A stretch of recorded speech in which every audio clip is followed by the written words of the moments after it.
안녕하십니까. 안녕하세요. 교육학 박사 이종태의 교육이야기 사람 사는 세상 드디어 10번째가 들어왔습니다. 박수로 한번 드리겠습니다. 예, 이제 두 자릿수, 이제 99번째까지는 그냥 두 자릿수입니다. 아, 그렇군요. 네. 어떻게 잘 지내셨어요, 그동안? 예, 근데 더워서 잠을 잘 못 자가지고. 아, 그래요? 자다 깨다, 자다 깨다. 저희는 시골에 사니까 태양광 이게 있어가지고 에어컨 이런 거는 그냥 마음대로 써요. 와, 좋겠다. 네. 저는 이제 자기 전에 잠깐 틀어놓고 네. 좀 시원해졌다면 끄고. 그러니까 밤에 되면 막 더워지니까. 그렇죠. 네. 깨고. 네. 어디 저 곡성 어디 네. 거기는 안 가시고 피서 삼아서 한 번 갔다 왔어요. 한번 그 사이에 다녀오시고. 예. 자, 지난 시간까지 우리가 거의 박사 논문 수준의 아주 대단한 에이, 박사 논문은 아니고 석사 논문. 석사 논문 정도 네. 뒤졌어요. 이렇게 그런데 이제 이번에도 또 이제 대안학교 문제인데, 이번에는 대안학교에 가면 뭐 커리큘럼이 도대체 뭐가 어떻게 돼서 뭐 국어하고 사회 이런 것만 뭐 가르치는 학교도 있고, 그것만 제대로 배우고 나머지는 아무렇게나 해도 된다고 하는 학교도 있다고 말씀을 하시긴 했는데, 아무렇게나라는 말이 이제 또 잘 해석이 돼야 되겠죠? 네. 그것도 또 종류가 따라 달라요. 그러면 하여간 대안학교 가면 뭘 배워요? 네. 예, 오늘 주제는 그래서 대안학교에서 뭘 배우나, 네, 이게 네. 이제 주제고요. 네. 우선은 이제 대안학교가 시작될 때, 우리나라 대안학교가 대략 90년대 초에 이제 본격적으로 시작이 되는데요. 네, 네. 그 대안학교가 시작되게 된 사회적 분위기, 동기가 있었어요. 예, 예. 그거는 이제 뭐 대부분 사람들이 인정하는 건데, 당시에 우리나라 입시 교육의 그 압력 혹은 그로 인한 피해가 사회적으로 아주 극심하게 느껴질 때였던 네, 거죠. 네. 근데 제가 그래서 이제 하나 잠깐만 소개할 게 있는데, 네. 1986년에 한 중학교 3학년 여학생이 네. 자살했어요. 아, 그 유명한 예. 행복은 성적순이 아니잖아요. 아니잖아요. 예, 예, 예. 그거 막 뭐 영화도 나오고 나중에 뭐. 그렇죠. 영화도 만들어졌죠. 네, 네. 그 아이 지금 나이를 따져보니까 40이나 41쯤 됐겠더라고요. 네, 그렇지. 86년도에 중학생이었으면. 그러니까 이제 지금 25년 됐고 중3이면 15살. 예, 예, 예. 그래서 이제 그걸 생각하면서 다시 가슴이 참 아팠고 네, 뭉클했습니다. 네, 네. 그 영혼 지금도 편안하시기를 빌고, 네, 네. 그때 그 학생이 쓴 것 중에 네. 이런 참 가슴을 울려요. 네. 난 1등 같은 게 싫은데, 네, 예. 난 꿈이 있는데, 난 정말 사랑하며 살고 싶은데, 이 모든 것은 우리 엄마가 제일 싫어하는 것이지. 아유. 공부만 해서 행복한 건 아니잖아. 공부만 한다고 잘난 것 아니잖아. 그리고 쭉 건너뛰어서, 하나님 왜 이렇게 무서운 세상을 만드셨나요? 선생님 왜 우리를 이렇게 무서운 세상에 살게 내버려 두셨나요? 행복은 결코 성적순이 아니잖아요. 그 친구의 거기 유서 그거에 나온 거였군요. 그쵸? 그게. 근데 이 학생은 공부 못하는 학생도 아니고요. 그러니까요. 저 1등 뭐 이런 매일 전교 1등만 하고. 네, 네, 네. 그런데도 계속 너는 1등을 놓치면 안 된다. 네, 네, 네. 이 박사님도 학교 다닐 때 1등 놓친 적 있죠? 아이, 고등학교 때는 1등 한 번도 못했어요. 저도 그런 경험이 있거든요. 1등 좀 하다가 떨어지니까 그 스트레스가요 굉장히 심하더라고요. 근데 1등만 계속 할 때는 그런 압박감이 있어요. 시험 볼 때마다 예, 예, 1등 예. 떨어지면 1등 떨어질까 봐. 더 열심히 해야지. 그 스트레스가 있어요. 근데 그게 내가 더 열심히 해야 되겠다고 생각하는 거는 네. 난 조금 힘들 뿐인데 네, 네. 그럼 이제 계속 옆에서 부모나 다른 분들이 이렇게 압박을 가할 때는 정말 힘든 거죠. 예, 예, 예. 근데 이제 이것이 기폭제가 되면서 87, 88, 89년에 가면서 계속 자살자가 늘고요. 네, 89년, 90년, 91년은 정말 피크를 아주 정점에 이르렀었어요. 네. 근데 이제 이런 상황을 보면서 당시 교육을 걱정하는 분들이 이대로 우리 아이들을 둘 수 없다. 예, 예, 그래가지고 학교에서 하는 성적, 공부 이런 얘기 전혀 안 하고 정말 우리가 이제 스트레스를 풀고 공부하는 무관한 재미있는 놀이, 또 대화, 네. 또 이 자연 이런 것들을 같이 관찰하고 하는 이런 체험 활동을 시작했습니다. 방과 후 방학, 주말 네. 이런 학교들이 이제 우리나라 대한교육의 이제 시초를 연 사람들이에요. 아. 그리고 이제 그게 나중에 학교 만들기로 이제 이행하고 네, 뭐 그랬는데 네, 네. 그래서 우리나라의 처음에 대한학교의 기조는 탈입시 교육, 탈경쟁 교육. 네, 네, 네. 이게 이제 주주를 이루었고 네. 그게 이제 상당히 오랫동안 우리나라 대한교육이 기조를 이루었다고 볼 수도 있습니다. 아. 그래서 대한학교가 뭘 배우나 이제 뭘 안 배우나 성적 걱정 안 하고 스트레스 안 받기 가급적이면 그런 네, 네, 기조를 이룬다 이렇게 이제 첫 번째 말씀을 드릴 수 있고요. 네. 그럼 이제 학교마다 이제 달라요. 왜 대한학교 종류 여러 가지가 여러 가지 있잖아요. 있어요. 예. 정규 학교 형태는 사실 일반 학교와 거의 같은 교육 과정을 편성하고 네, 네. 뭐 또 그걸 배우고 있습니다. 국영수라든지 뭐 사회, 과학, 네, 네. 음악, 미술 이런 그 흔히 보통 교과라고 하는데 그 그대로 편성이 돼 있고요. 네, 네. 단지 이제 조금 아이들한테 성적으로 압박을 안 한다든지 네. 그 서로 경쟁을 안 시킨다든지 또 방과 후 활동이나 네. 이런 데서 좀 아이들이 자유롭게 활동할 수 있는 이제 공간을 열어준다든지 그렇죠. 이런 것뿐만 아니라 그 특성화학교에는 이제 일반 학교에 없는 교육 과목들이 있어요. 예를 들면 산학 등반? 그게 있는 거예요? 산학 등반이? 네, 그게 하나의 교과로 있어요. 있는 학교도 있고 없는 저 학교도 우리 딸내미 있죠. 다녔던 저 박사님 따님이 예, 다녔던 예, 예. 한빛고등학교에서도 산악 등반을 하는 거는 저는 담임 재량 시간이나 방과 후 뭐 이런 그런 거 뭐 이런 시간을 모아서 1년에 한 번씩 그거를 하는 이제 줄 알았더니 넣어놓고 일주일에 1시간씩밖에 안 들어가니까 그걸 모아서 이제 가는 거예요. 네네네 그러니까 예. 또는 뭐 이제 요즘은 이제 통합기행, 해외 이동 학습 이런 것도 있고 예, 예. 또 뭐 이제 그 밖에 여러 가지 뭐 텃밭 가꾸기, 예, 동물 기르기, 학교 안에서 토끼도 기르고 막 하더라고요. 좀. 그런 것도 교과목으로 이제 편성될 수 있는 거거든요. 이제 그런 것들이 이제 많지는 않지만 네, 그래도 네. 학교에 따라서는 그런 교과목들이 전체 한 뭐 3분의 1 뭐 이렇게까지 차지하는 데도 있어요. 예. 전 놀란 게 그때 인문계 특성화고라 그랬잖아요, 한백고가. 근데 인문계인데 오후 2시가 되니까 그냥 보충 수업 무슨 자율학습 뭐 이런 거 없이 그냥 2시 딱 학교 그 수업 끝나고 나선 밤에 기숙사에 10시에 들어온다고 그랬던 것 같은데 2시부터 10시까지 그냥 지들이 마음껏 놀러 다니고 자유시간. 그거 정말 부럽더라고요. 그래서 이제 아이들이 스트레스를 대수인들 안 받게 만드는 그게 있죠.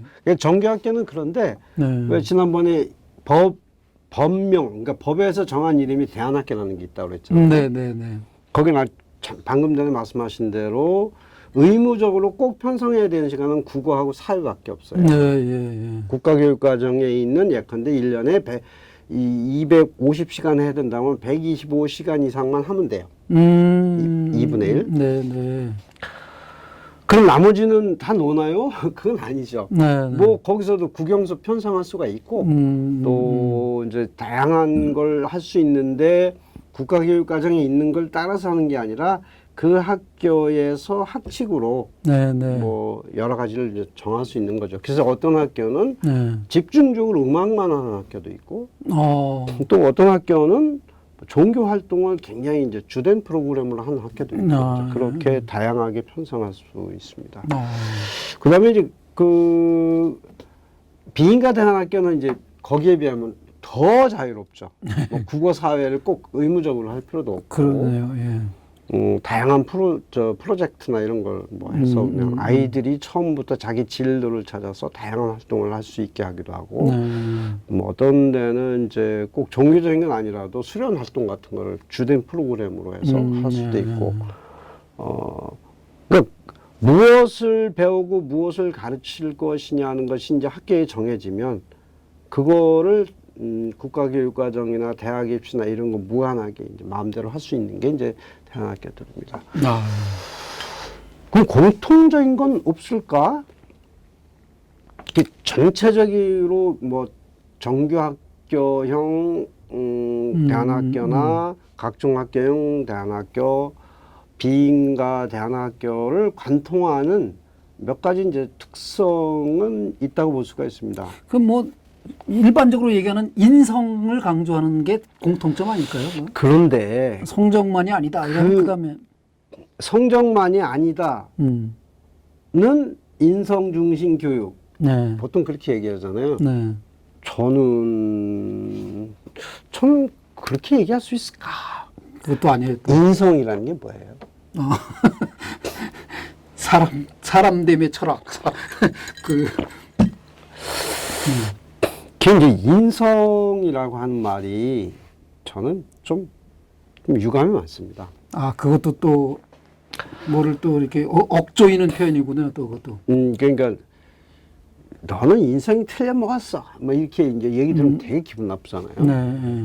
그럼 인성 교육을 중심으로 한다. 그러면 너네들은 인성이 되먹지 않으니까 지금부터 훈련 받아서 올바른 인성을 가져야 돼. 이제 이런 느낌이 이제 오게 되고 이 인성 교육이 그 전에 이제 뭐 인격 교육이라든지 이런 식으로 이제 얘기됐던 게 제가 쭉 문헌을 찾아보니까 대략 531 교육개혁 1995년에 김영삼 대통령 시절에 했던 그 교육개혁을 흔히 531 교육개혁이라고 얘기하는데, 왜냐하면 5월 30일 날 처음 교육개혁 방안이 발표되거든요.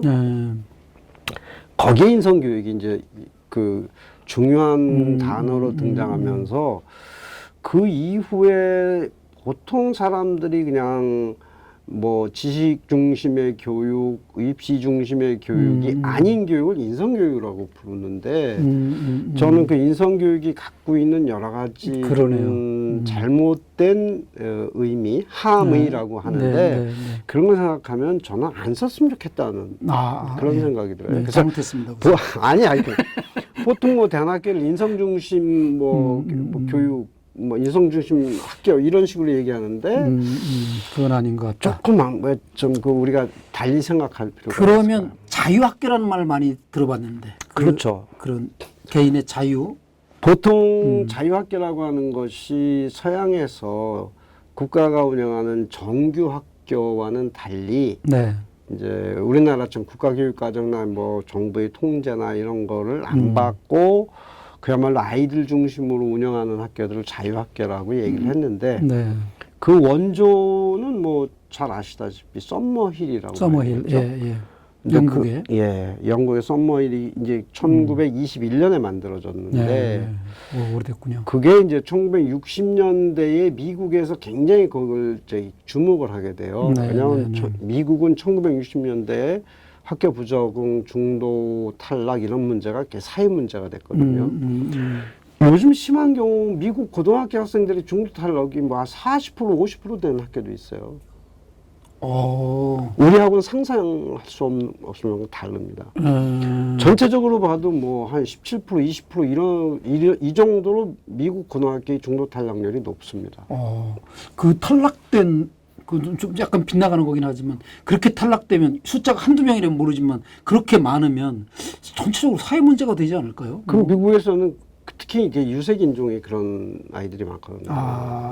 그러니까 미국에서는 거의 방치입니다.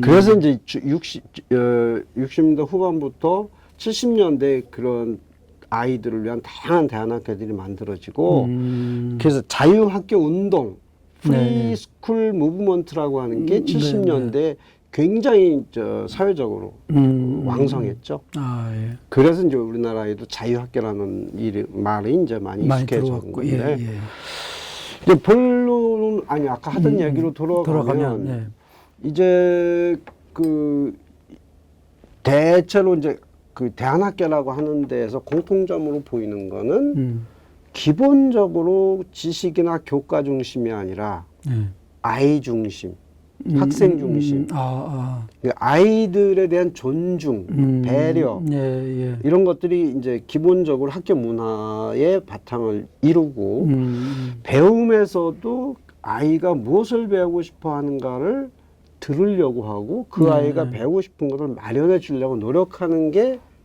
공통적이다.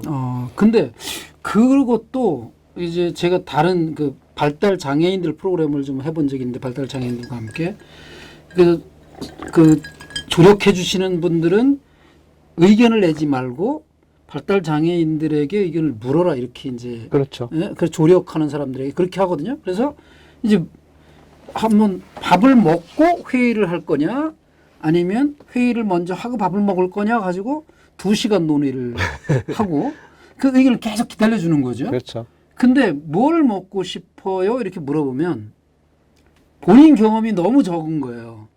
그러니까 맨날 똑같은 것만 얘기하는 거죠. 그러니까 이제 그냥 본인 그 어린 학생들에게 넌 뭘 배우고 싶은데 뭐 하고 싶은데를 할 때 선택지가 본인 경험 폭에서밖에 안 나오지 않겠어요? 그런 염려가 좀 있는데. 그래서 이제 넌 뭘 하고 싶니, 뭘 배우고 싶니 하는 거는 배움으로 들어가는 첫 관문에 불과한 거죠. 네. 그러면 이제 뭘 배우고 싶다고 하면 그걸 가지고 하는데 교사가 가만히 뒷짐지고 그래 그렇게 해봐, 그래 했니? 알았어 됐어 이렇게 되면은 그건 이제 거기서 끝나는 거죠. 그런데 그랬을 경우에 이제 계속 질문을 하는 거죠. 야, 거기까지 했니? 그러면 거기서 더 생각해봐. 그 다음에 뭐가 있을 것 같아? 또 그렇게 하니까 하다 보니까 잘 안 되지. 그럼 왜 안 될까? 이렇게 해서 그 다음 단계의 배움으로 끊임없이 이끌어가는 거죠. 그러면 교사 1인당 학생 수가 대폭 줄어들어야 되지 않을까요? 그렇죠. 그래서 전반적으로 대안학교의 교사 1인당 학생 수는 일반 학교보다 훨씬 적습니다. 그랬던 것 같아요, 실제로. 한 반 학생이 옛날에 25명밖에 안 됐죠, 한빛구가.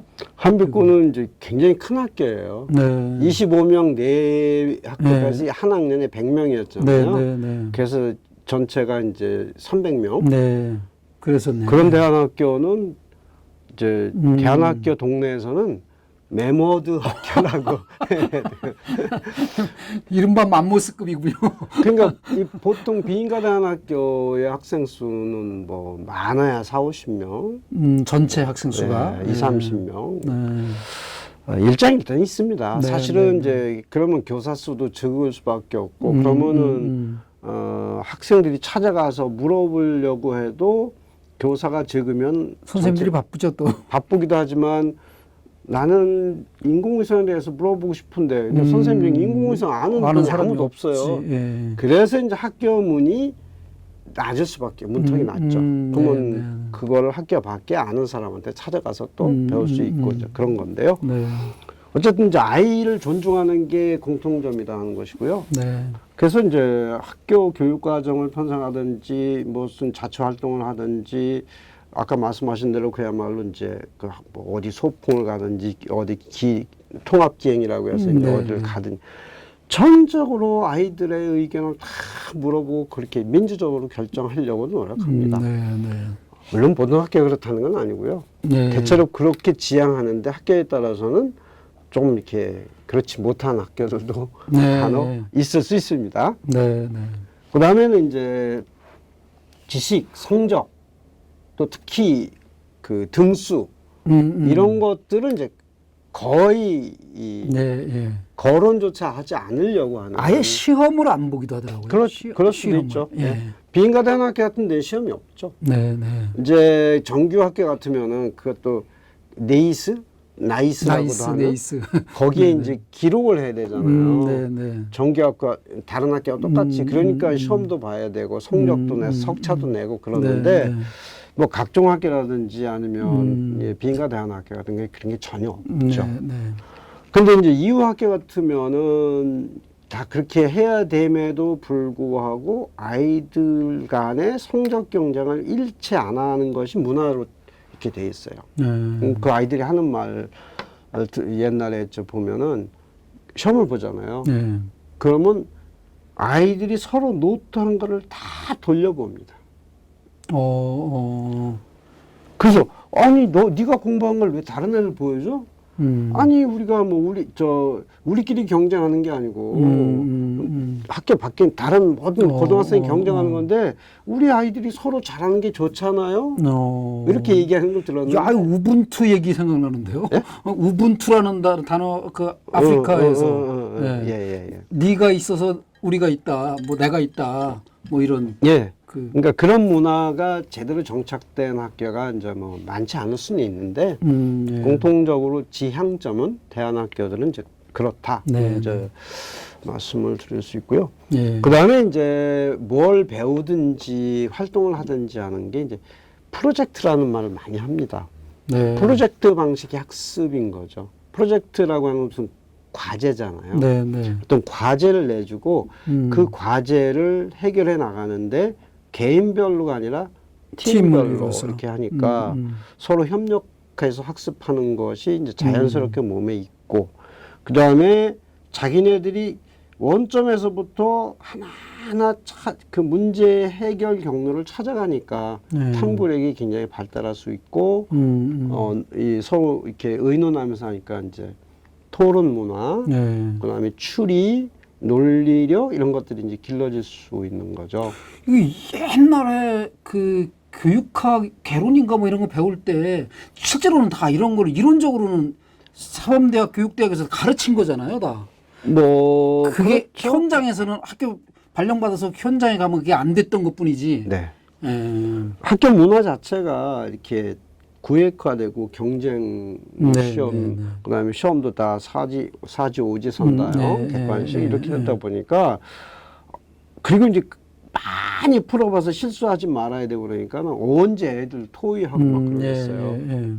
근데 결과는 그렇게 열심히 암기해서 시험 점수 잘 받은 아이들이 나중에 정작 현장에 나가서는 할 말이 없고 입 꽉 닫고 침묵을 지키는 사람이 되는 거죠. 네 가지를 줘야 고르는데 그런 것도 안 주고. 그러니까. 하여튼 안타까운 그 대안 교육에서뿐만 아니라 일반 학교에서 사실 그렇게 해야 되는 게 맞는 건데. 맞죠. 예. 그래서 혁신학교가 바로 그런 겁니다. 이제 대안학교만큼은 안 되지만 대안학교에서 하는 방식의 일부를 우리 정규학교좀 우리도 해보자. 이게 혁신학교인 거죠. 그래서 혁신학교가 대안학교한테 많은 빚을 졌다고 공통적으로 얘기는 합니다. 대신 한계는 있어요. 그 혁신학교는 끊임없이 뭐 교육청 방침, 장학 방침이니 뭐니 이거 우리가 다 채워야 되고 교육청에서는 시책 다 따라서 해야 되고 그러니까 대안학교만큼 자유롭게 그런 걸 못하는 거죠. 예. 그 아마 새로운 업무 하나가 더 늘어났다고 느끼는 교사들도 있을 것 같아요. 그렇죠. 거기. 그리고 또 부모들이 또 반대하는 부모들 많이 있잖아요. 또 그분들은 이제 옛날처럼 막 찍고 고르기 시험 연습을 해서 점수 성적을 올려야 우리 아이가 좋은 대학 가는데 이 혁신학교라고 하면은 맨날 토론하고 뭐 애들한테 자율성 준다고 하는데 공부는 언제 하냐? 우리 아이 성적 떨어지지 않느냐? 그런데 굉장히 근시안적인 접근이라고 저는 생각합니다. 네. 좀 더 우리 아이들이 나중에 사회에 나가서 어떤 역할을 할 건가를 생각하면 지금 학교 교실에서 배우는 방식 가지고는 다 바보 만들기 밖에 안 되는 거니까 과감하게 지금까지 학교의 문화나 방식을 떨치고 새로운 방식의 그 교육에 익숙해져야 되는데 네. 그것도 본격적으로 아니라 조금 맛을 보려고 하는 혁신학교마저도 이제 길을 쓰고 반대하니까 안타까운 거죠. 이제 그러면서 이제 조금 그렇다고 뭐 대안학교가 모든 것을 다 채워주는 이상적인 것이냐. 조금 이제 안타까웠지만 몇 가지 한계점이 있습니다. 네. 아까도 말씀드렸지만 이제 소규모니까 또 시설도 매우 열악하잖아요. 아, 그렇죠. 네. 그러다 보니까 아이들이 정말 배우고 싶은 거를 학교 안에서 실현할 수 없는 경우가 많이 있어요. 예를 들면 과학 실험 같은 거 막 하려면 그거 하려고 그러는 애들 몇 명 안 되니까 그쪽 소수를 학교도 작은데 거기를 위해서 또 비싼 기자재 사놓기가 힘들지. 힘든 게 아니라 불가능하죠. 맨날 이론만 가지고 할 테고 그러니. 거의 게다가 대안학교 교사 중에 과학 교사가 거의 없대요.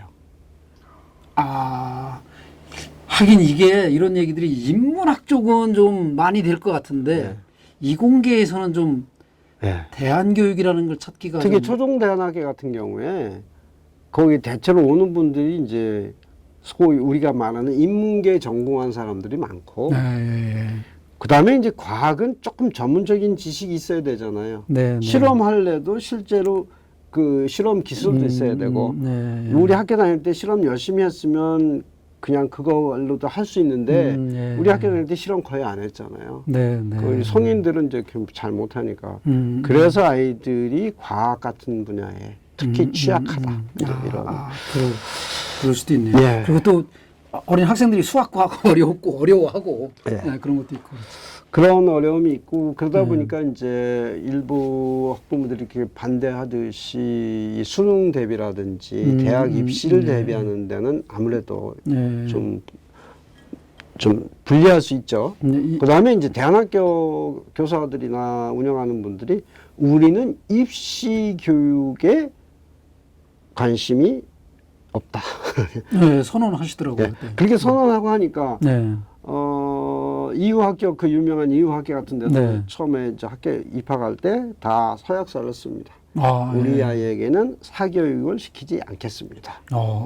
물론 일부 학부모들은 그러면서 몰래 시키는 사람이 있다고는 하는데 어쨌든 그래서 입시 위주의 교육을 생각하는 부모들은 대안학교로 아이를 보내기가 좀 어렵겠죠. 대신 이제 아이들이 정말 학창 생활에 성적과 지식이 문제가 아니라 행복하게 보내고 싶다. 보내게 하고 싶다 하는 부모들은 적극적으로 고려할 필요가 있는 거죠. 그 말씀드리면서 애들이 얼마나 좋아하는지 그때 한빛고에서 이제 학부모들도 자주 모이잖아요. 그랬었어요. 그런 모임이 이제 자주 있다 보니까 학부모님들 만나서 서울에서 이제 그 한빛고 가는 관광 버스를 하나 대절해서 서울에서 학부모님들이 타시고 수원쯤에서 또 한번 타시고 저는 이제 평택에서 탔는데 이렇게 타서 저가 타면 이제 거의 그냥 내려가요. 그런데 내려가면서 자기 소개도 하고 막 이제 자기 아들, 딸 자랑도 하고 막 이렇게 하시는데 그 중에 한 분이 했던 게 지금도 잊혀지지가 않아요. 방학이 끝나고, 방학 때 집에 와 있잖아요, 애들이. 방학이 끝나고 이제 다시 가야 돼, 학교를. 근데 학교 가고 싶어서 미치는 거예요, 애들이. 그러면서 엄마 꼭 깨안으면서 이래더래요. 엄마가 나한테 평생 해준 것 중에 제일 잘해준 게 나 한빛고 보는 거야.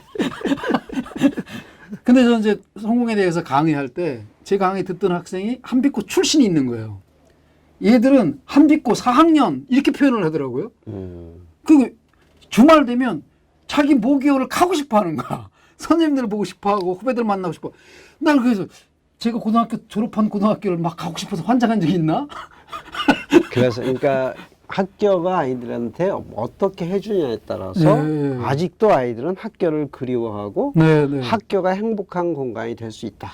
그거 되더라고요, 정말. 그런데 안타깝게도 대다수의 학교는 그러지 못하고 있다. 그렇죠. 대다수 학교는 정말. 그래서 그런 점에서 우리는 대안학교에서 무언가를 배워야 된다.